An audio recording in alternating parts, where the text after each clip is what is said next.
ipaglalagay ngayon kay Laguna Representative Edgar San Luis kung paano niya ipaglalaban sa House Justice Committee ang sinendorse pa niya impeachment of late ni Atty. Joel Pulido laban kay Pangulong Aquino.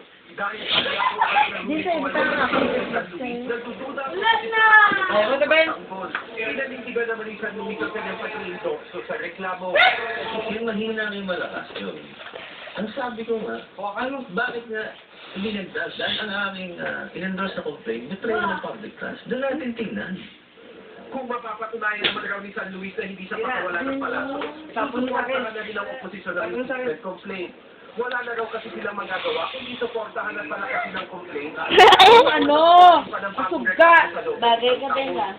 Titingnan namin kung paano pa mapapatibay ang kaso, kung kakayanin at gawa sa Justice Committee and the plenary to make sure na maging seryoso itong impeachment. Kasama sa opsyon ng minorya, ang hiling na pag-awin na ng root of impeachment at pagkalat pa ng dokumento ng CCTV and DOJ